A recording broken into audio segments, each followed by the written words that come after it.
Brereton, and this is the real spiel. It's Hoochie Daddy Shorts summer. I'm broadcasting from Hoochie Daddy Shorts headquarters. We out here, we out here in sets, straw hats, moisturized, smelling like cocoa butter and Versace. Okay? And listen, it's day one of the NBA Finals. You know I had to come on here and talk about the NBA day one. It's before the finals. It's Bible study night for me, so I'm going to be a little bit late. So I'm going to turn all my social media off, and I'm going to come in there and rewind that game back to the beginning because I'm not missing nothing. But I'm here to let y'all know that I'm putting my money, all my money, is going on Dallas. That's right. This station, and this is why, and this is so fitting, and I need you guys to who have been here from the beginning to understand this, right? This station blew up. This channel blew up. Why? It blew up over my comments about Kyrie Irving. It blew up because of our defense of Kyrie Irving in respect to the NBA, in respect to the Jewish community at large, David Greenblatt and his racist Zionist organization, right? The Anti-Defamation League, the ADL. It blew up because of that ridiculous owner with the Nets, right? It blew up because Nike abolished his contract, because Kyrie spoke the truth about, in fact, Kyrie made a reference to something that was speaking the truth. That's all he did.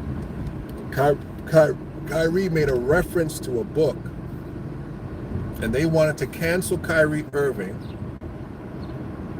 for making a reference to a book that alludes to what? That alludes to the truth that the ancient people, the original indigenous people, the true first nation of the Bible, are people of color.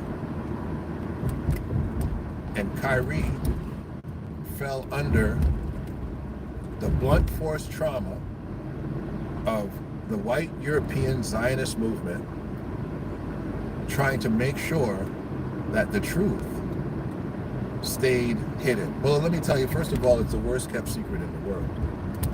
It's the worst kept secret in the world. And the fact that Kyrie Irving now, 2 years later, is it? 2 years later? It's about 2 years. It's let me see.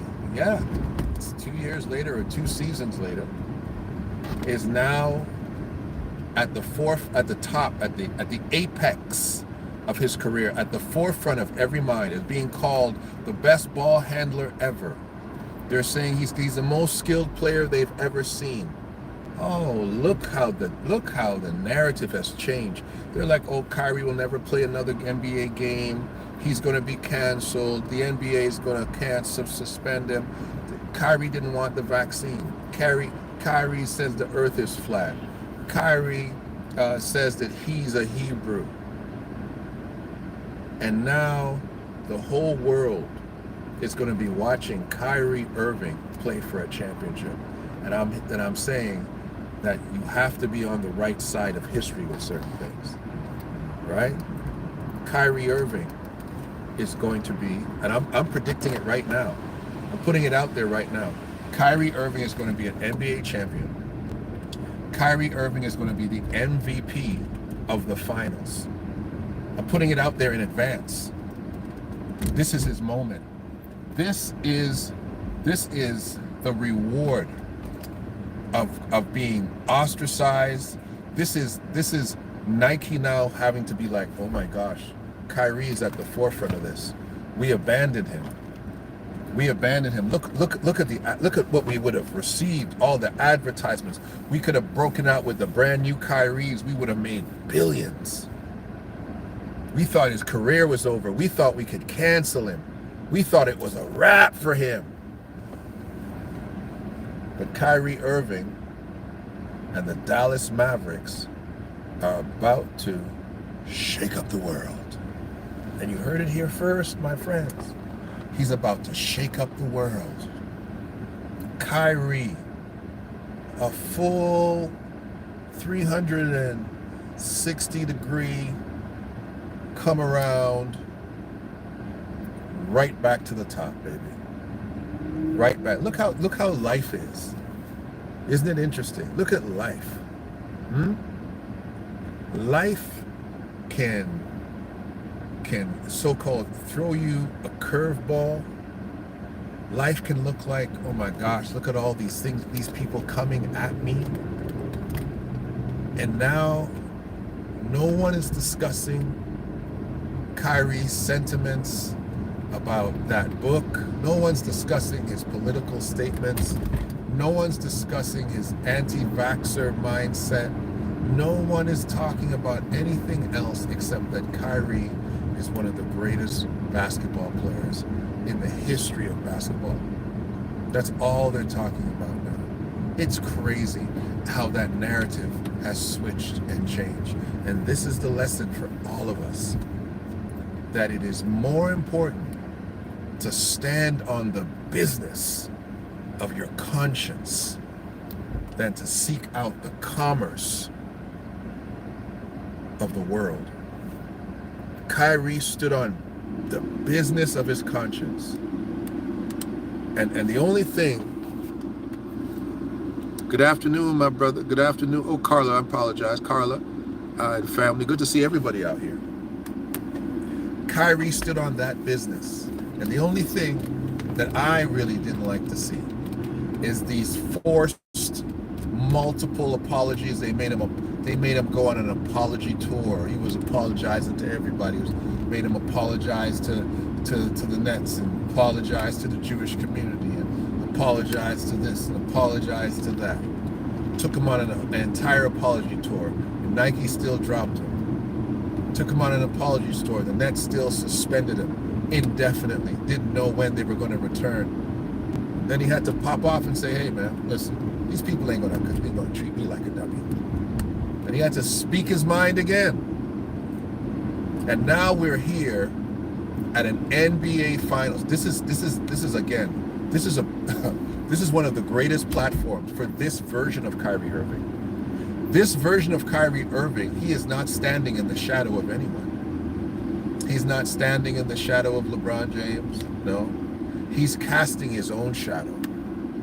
He's casting a shadow that is going to eclipse the NBA. It's going to eclipse the Boston Celtics, I believe. It's even going to eclipse Luka, who was supposed to be an MVP candidate.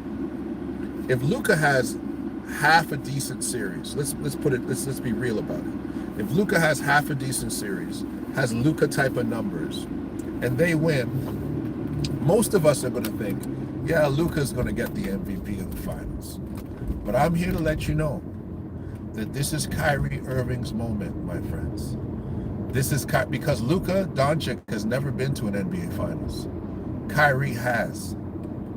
This is Kyrie Irving's moment. I'm telling you, I can feel it bubbling up in my heart, like I ate bad cherries, which I actually did. But I can feel it, that this is Kyrie's moment, and the Dallas Mavericks have to go through Kyrie Irving to win this championship. And the Boston Celtics, as good a team as they profess to be, they're on the wrong side of history at this particular moment. And you're going to see what I'm saying. God is not mocked. This young man, and if you find one, let me know. But this young man, in the last few years of the NBA, no one was treated worse. In, let's say, the last 5 years in the NBA, was any player on that level treated worse than Kyrie Irving? Did his so-called peers stand at his side?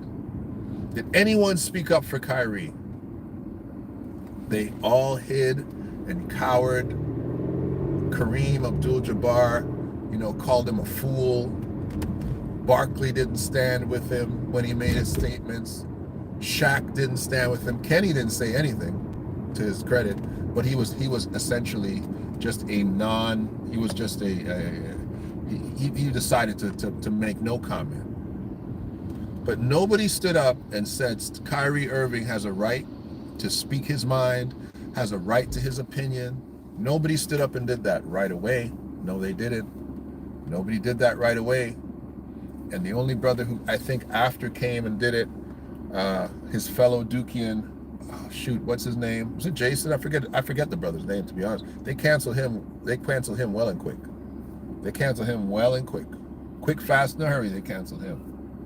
And Kyrie Irving brought to the forefront of our attention things that we had no idea were sitting around waiting, insidious things sitting around waiting, things that made all of us shake their head. Kyrie Irving put this little country Trini boy on the YouTube map, brought 17 to 18,000 actual members, and brought millions and millions of views of this little country boy making a few statements that Kyrie Irving and the Jewish community better watch their step. And right now, look at me good.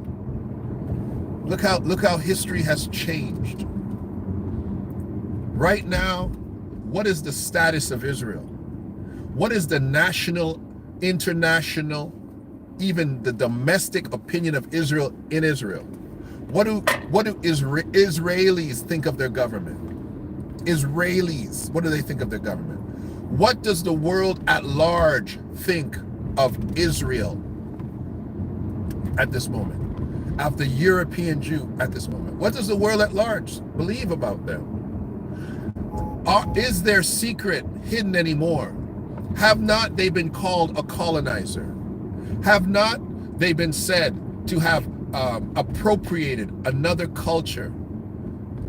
Has the blanket been pulled off of them and they have been formally exposed? But where's Kyrie? Where's Kyrie? Is he a distant memory? Have we lost touch with him? No. He is sitting on the throne. He is sitting on the throne of his NBA popularity.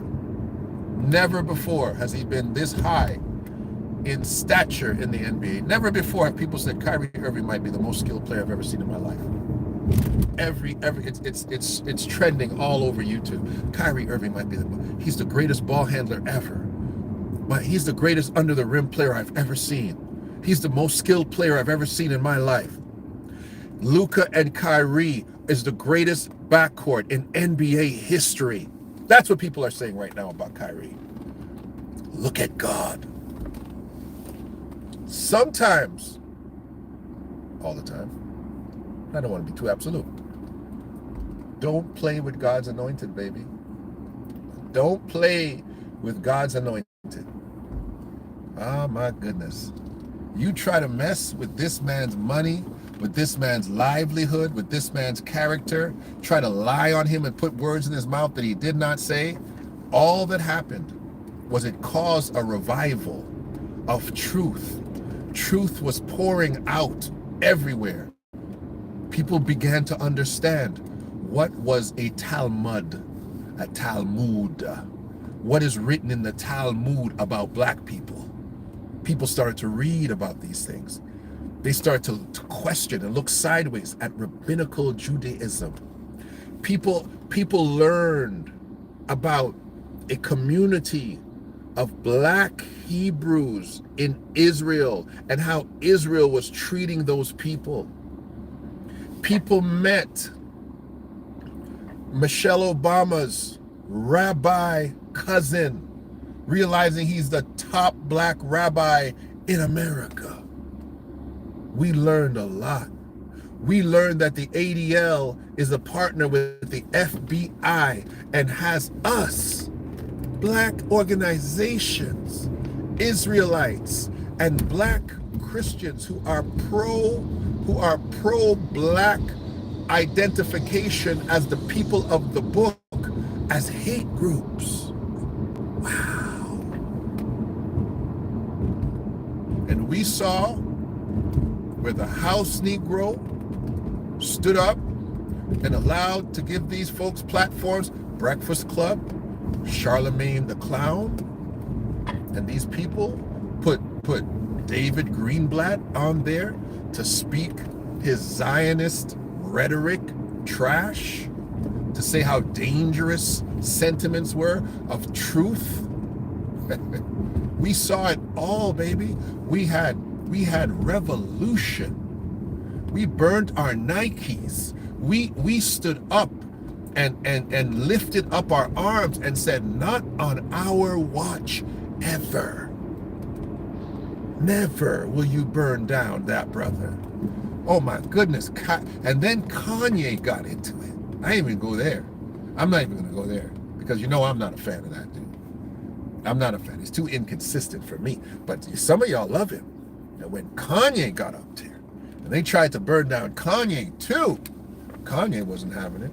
Some of y'all got tickled about that. But to speak specifically about the NBA, how Kyrie Irving, the heel of the league trying to stamp out his light, is now the golden boy of the NBA Finals. You listen, you hear it from me first. This entire finals is going to be about Kyrie Irving. He's the perfect story. He's the perfect story. But no one's going to paint the picture like I'm painting it for you. No one's going to take the rags to riches approach because they don't want to touch that scandal again. They don't want to see it again. But I'm going to show it to you. I'm going to rip off their dirty diaper and show you the boop-bitty boop-boop of their behavior.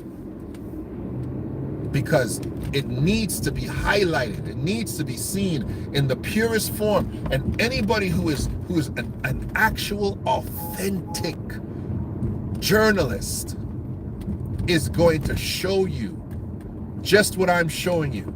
And when Kyrie is holding up that idealistic trophy that all these Negroes are chasing, when he holds up that golden trophy, at the end of the day, when they lift his arm and say, you are the champion of champions, God's going to smile up from heaven and look down and wink. And every black man in America, every black man in the diaspora and on the continent, and says, that's how I deal with mine. I lift you up. And I make sure that your enemies have to bow down and bless you. Talk to me, baby. Talk to me. It has to be. I don't know if it's going to be in 4. I don't know if it's going to be in 7. But at the end of the day, oh my goodness, if you need tea leaves to understand it, if you've got to read the clouds, if you've got to hearken to the Spirit, Dallas and Kyrie Irving will be sitting in the championship seat at the end. I believe it. I believe it. I believe it. I don't know what you believe, but I believe it. And I think this is not just another NBA Finals. This is a historical moment in Black history. It is. When they tell it later, when the heat is not so hot, you will see all of the pieces that had to fit together to bring this young man to the place where he is. The adversity that he had to go through to keep his game elite in order to get to this place right now. And the fact that he is the head honcho on that team. I know Luka's got the numbers, but Luka's never been in a finals. Kyrie has won a finals. Kyrie has participating in beating the best record in the NBA. That's right. That Golden State Warriors said, what, 73-10 was it? 72-10? Kyrie said, no, baby. Y'all ain't good enough to beat us. I don't care what your record was. And that shot that we'll never forget, where he hit Steph Curry in the face, pa-da-pow, on that right hash mark, 3-point shot. No, baby. This is Kyrie's moment. If this is not Kyrie's moment, I don't know what's happening. This is his moment. And you guys, even if you don't like basketball, you need to watch this series. You need to watch this series because, and again, this is me talking. This is just me talking. I believe this is a prophetic moment. And I'm going out on a limb to say it. It's a prophetic moment in time. It all lines up together. It's all coming to its crescendo moment where this is where all the chickens come home to roost. And when Kyrie is sitting up there, oh man, I really want him to say something crazy. I really do. I want him to say, well, I remember just a few years ago when you guys had counted me out, when you guys were trying to tell me that I wasn't going to play anymore. And I can't wait.